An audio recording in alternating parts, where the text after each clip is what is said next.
Muito boa noite. Como estão as coisas? Tudo bem por aí? Muito bom. Graças a Deus estamos aqui, graças a Deus chegamos, graças a Deus terminamos bem o dia. E graças a Deus temos amanhã para complementar, consertar, melhorar o que nós fizemos hoje. Que assim seja. Que tenhamos também a atitude, a boa vontade para fazermos esse conserto, essa reparação, essa reconciliação, essa melhoria. É essa atitude o que nós buscamos aqui, a atitude da coragem, a atitude da lucidez. Um prazer estar com vocês aqui, que nós cultivemos esse hábito da procura interior. A cada situação é uma chave. Nos perguntarmos como eu estou hoje, como eu estou agora. Com que frequência eu vou para tal ou tal situação. E claro, sempre que percebermos que a nossa vibração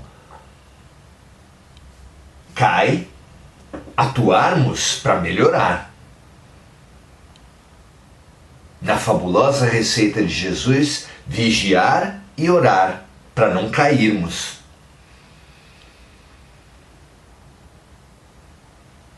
Claro que a oração não é o Pai Nosso, a Ave Maria, a frase decorada por si, mas pode ser o Pai Nosso, a Ave Maria ou qualquer conjunto de palavras que mobilizem o melhor em nós. Assim como pode ser vídeos que mobilizem o melhor em nós, por exemplo, ligados à natureza, a animais, a crianças. Músicas inspiradoras, imagens inspiradoras. Precisamos ter um arsenal de coisas e práticas que melhorem a nossa vibração. Muitas vezes será tomar um banho, imaginando um jorro de luz alcançar os nossos corações.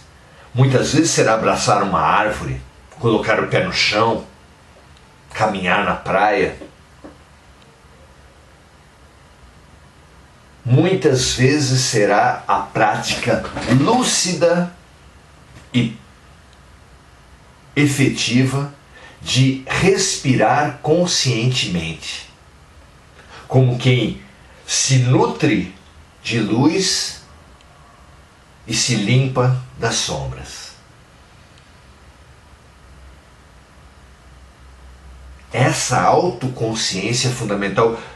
Podemos comparar a inconsciência como o pincel que não se sabe sujo de preto e que pretende pintar uma parede de branco. Mesmo que ele mergulhe na tinta branca, se ele está sujo de preto, vai fazer uma borração enorme. Assim como o pincel consciente de estar sujo, limpemo-nos. Cada vez que tivermos essa consciência da nossa sujeira, limpemo-nos. E aí sim, promovamos a pintura, a harmonização dos ambientes. Fabuloso, que assim seja para todos nós. Hoje vamos falar sobre o engano, sobre o erro, sobre o equívoco. Como lidar com o erro?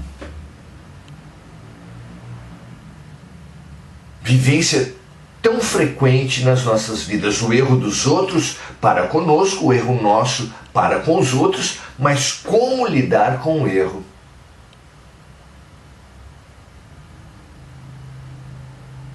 Vamos ver o que Kardec estimula a gente a pensar? Pergunta 632 de O Livro dos Espíritos. Se você não possui, adquira. Independente da sua religião, é um livro de sabedoria que ajuda a expandir a nossa consciência. Pergunta 633. A regra do bem e do mal também... Não. 632. O homem, por estar sujeito ao erro, não pode se enganar na apreciação do bem e do mal e acreditar que faz o bem, quando na realidade faz o mal.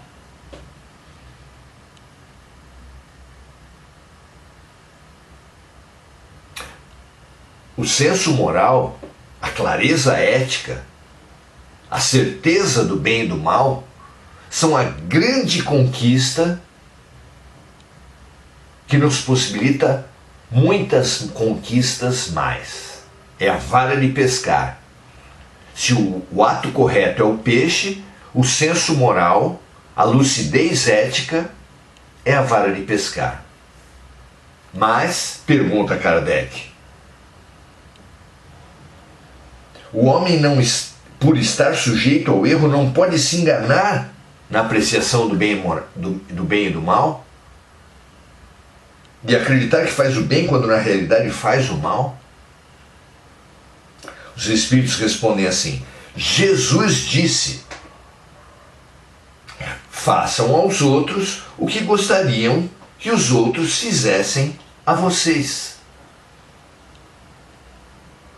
Tudo está resumido nesse ensinamento. Utilizando-o, não se enganarão.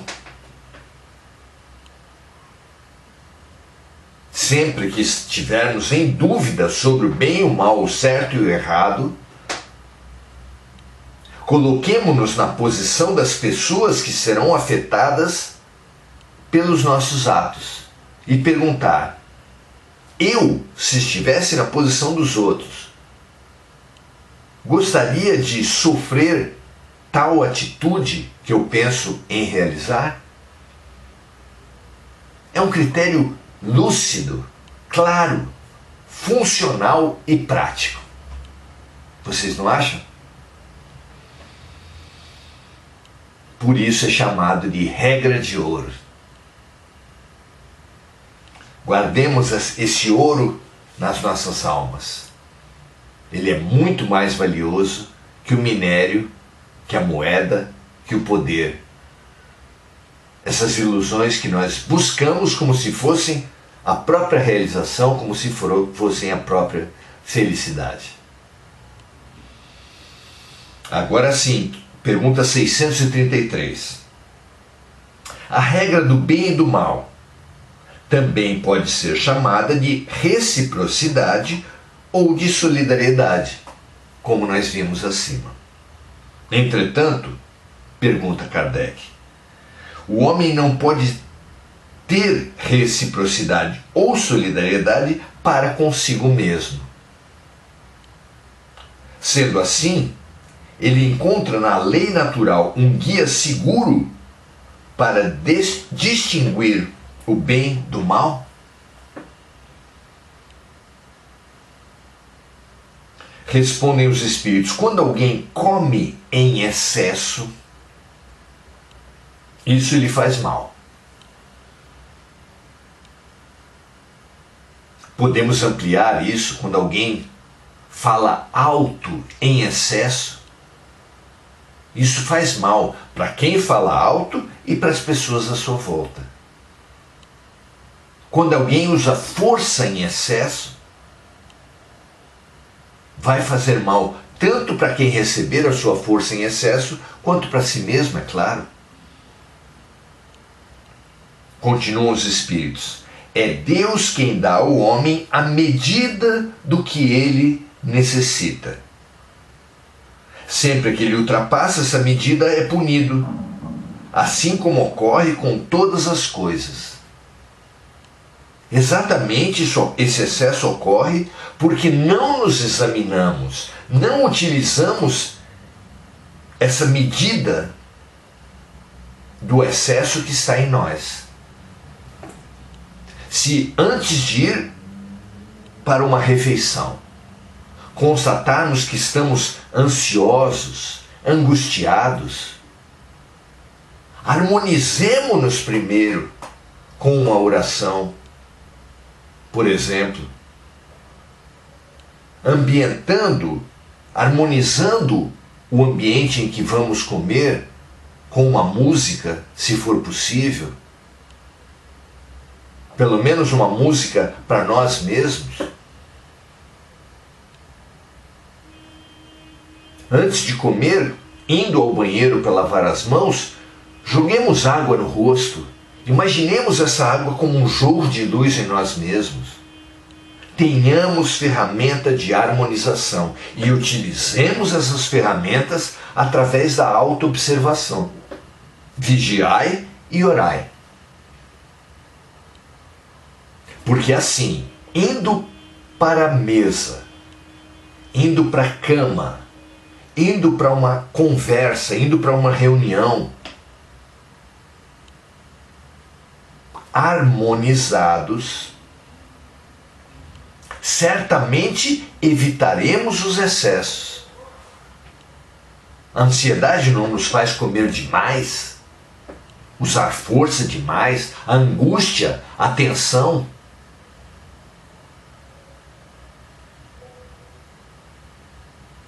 Lembremos de Jesus quando disse: busquemos o reino dos céus, busquemos a nossa harmonia e tudo mais nos será acrescentado. Tudo mais nos será harmonia. Vejam vocês. Continuam os espíritos ainda falando dessa questão do excesso. A lei natural traça para o homem o limite de suas necessidades. Por que alguém continua comendo depois de estar saciado? Porque está desarmonizado, ansioso, angustiado, tenso.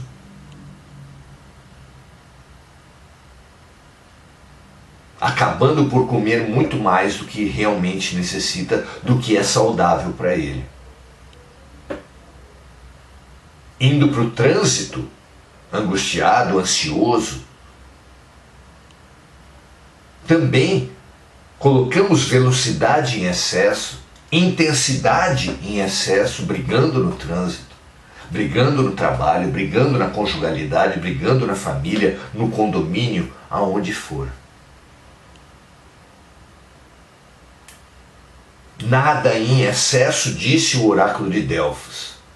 E para que esse excesso não ocorra na sua vida, na minha vida, precisamos adquirir a capacidade de autoobservação. É uma ferramenta preciosa. Não basta sermos o ator da cena, precisamos também ser o diretor da cena. Não basta ter o eu que atua, o ego, no linguajar da psicologia, da psicanálise, mas precisamos também ter o superego, que observa e limita o ego. O ator e o diretor, o filho e o pai. O eu e a consciência. Ferramentas preciosas. Então a lei natural traça para o homem o limite de suas necessidades. Quando ele ultrapassa esses limites, é punido pelo sofrimento. Se o homem escutasse para todas as coisas a voz que lhe diz: basta, chega, evitaria a maior parte dos males pelos quais os outros acusa a natureza. Colocar limite em si mesmo não é uma coisa de acusar, julgar e punir-se, mas é basicamente autoconsciência. Capacidade de autoobservação. e habilidade para promover a autoharmonização quando não estivermos harmonizados. Porque em decorrência dessa melhor harmonia conquistada pela oração, pelo contato com a natureza, pela arte, por exemplo, pela respiração,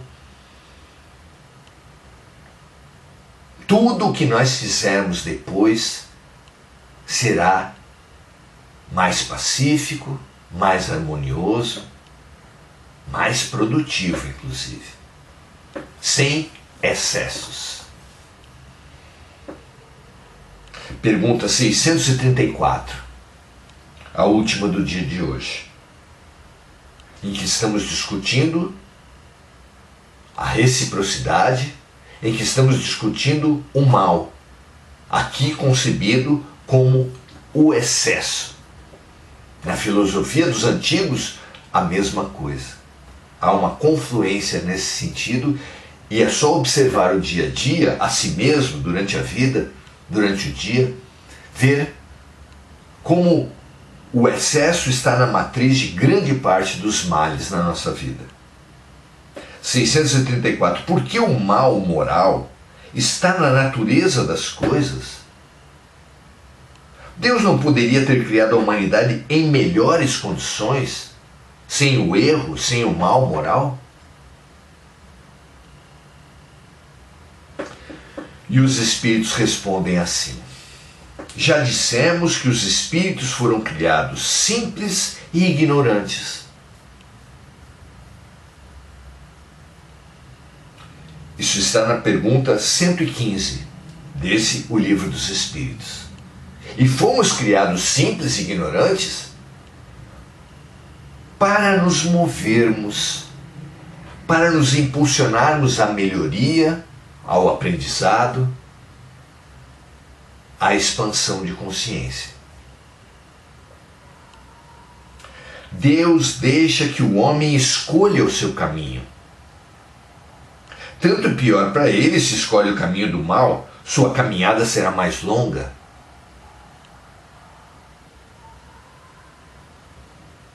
Imagine alguém, duas cidades vizinhas como Santos e São Vicente, aqui no litoral do estado de São Paulo.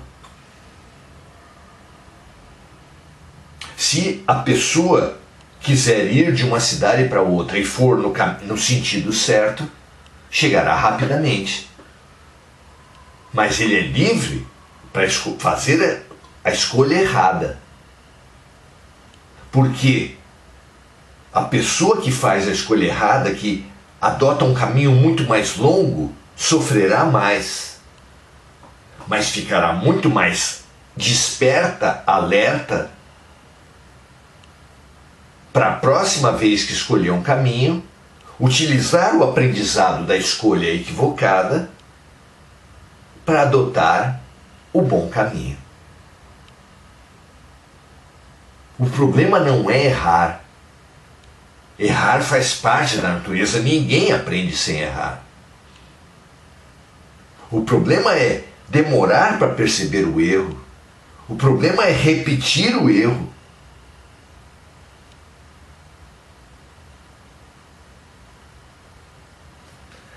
O problema é não aprender com o erro. Então, porque o mal moral está na natureza das coisas, Deus não poderia ter criado a humanidade em melhores condições, sem o mal moral, sem o erro? E a resposta é: já dissemos que os espíritos foram criados simples e ignorantes. Deus deixa que o homem escolha o seu caminho. Tanto pior para ele se escolhe o caminho do mal, sua caminhada será mais longa. Como um pai, um professor, está ali para ensinar, mas faz parte do processo de aprendizado, do processo de educação, o erro. Então todo educador precisa conviver com o erro dos seus alunos, dos seus filhos.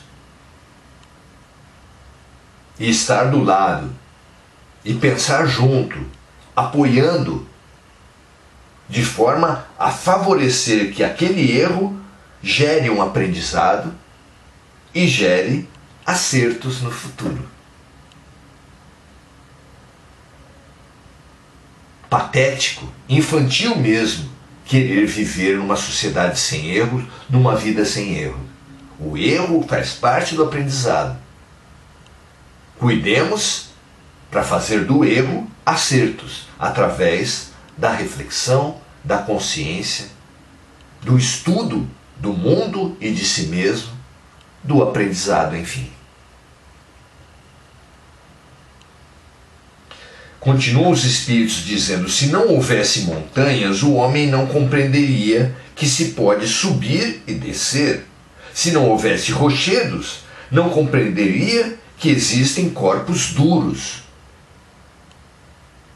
Aprendemos por afirmação e oposição ao mesmo tempo.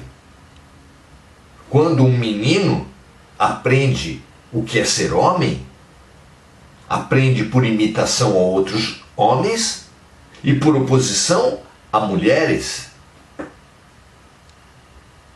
Quando uma pessoa aprende o que é o claro, vive, tem a vivência da luz, mas também aprende o que é luz em oposição à escuridão.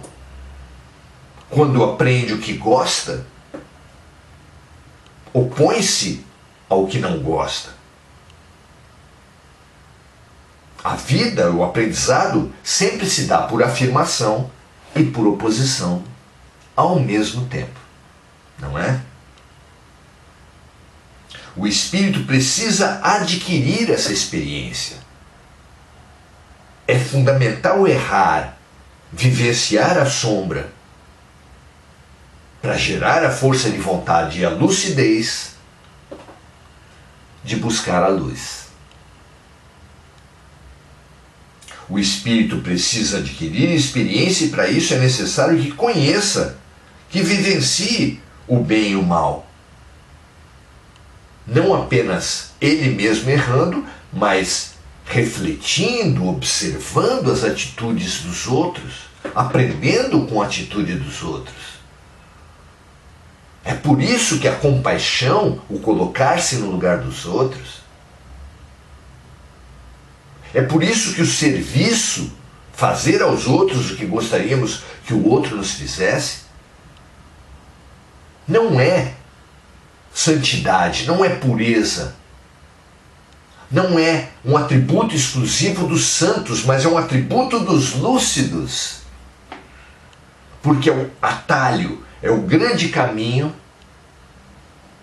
para estudarmos o erro sem colher a consequência do mal. A única maneira de experimentarmos o erro sem colhermos a consequência do mal é ajudar errados, é ajudar equivocados. Porque é dando que se recebe, é ajudando que se aprende. Ou então nos destinaremos ao erro. O plano de Deus é ajudarmos-nos pelo amor, mas se não optarmos por essa ajuda, pela fraternidade, pela compaixão, pelo serviço, sobrevirá a nós a lição da dor. Porque quem usa mal a sua liberdade, colhe a dor. O plantio é livre, mas a colheita é obrigatória.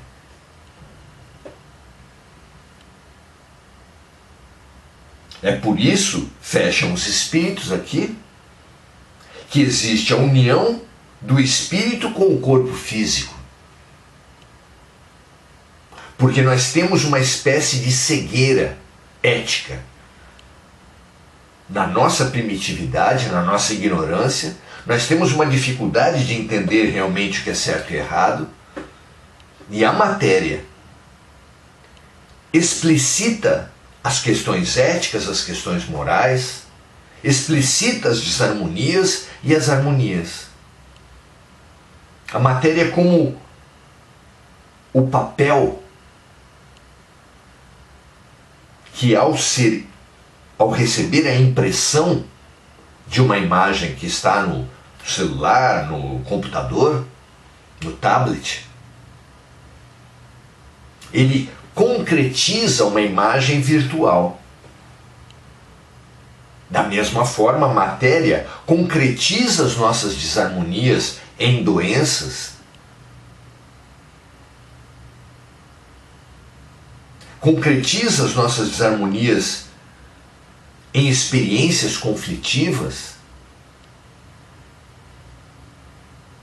Mas nós podemos, porque nós somos os donos do computador, antes que os nossos equívocos sejam impressos, nós podemos nos corrigir, nos observar.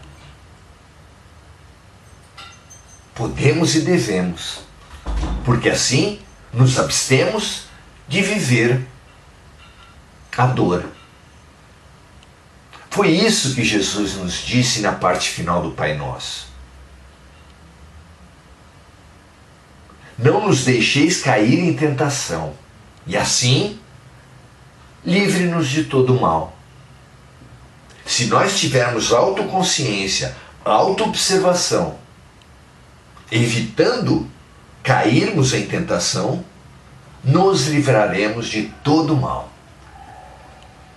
Vejam as alegrias, a felicidade da autoconsciência, da autoobservação, que permite o afastamento da lição pela dor através da apropriação do aprendizado pelo amor. Sirva, coloque-se no lugar dos outros, seja fraterno, observe a si mesmo e aos outros com generosidade, com boa vontade. Esse é o projeto de Deus para vocês e para mim. Que assim seja para todos nós. Muita paz e muito bem para todos. Emir Cajazeira Silva, Vera Santelmo, Mônica Silva, gratidão também. Muita luz para todos os encarnados e desencarnados, como lembra a Mônica aqui. Vibrações pela paz no mundo, vibrações pelas vítimas dos desastres climáticos no Rio Grande do Sul e no mundo, vibrações para as vítimas da violência urbana, das guerras nacionais, da exploração das classes, das guerras religiosas, das polarizações ideológicas. Pacifiquemo-nos. Boa noite, Adelaide Dias, Mari Pereira, Regina Frutuoso, Sandra Regina Linhares da Silva, Angélica Sayonara, Inês Panucci. Muito bom você estar aqui, Inês. E Andréa Salvatore. Saudamos a todos e convidamos a todas para compartilhar, para multiplicarmos as aquisições que tivemos aqui. Aquisições preciosas, vindas de Jesus. São as regras de ouro de Jesus para discernimento moral e assim vivermos em respeito ao outro e em paz com a nossa consciência. Grande abraço, prazer estar com vocês, compartilhem e até amanhã.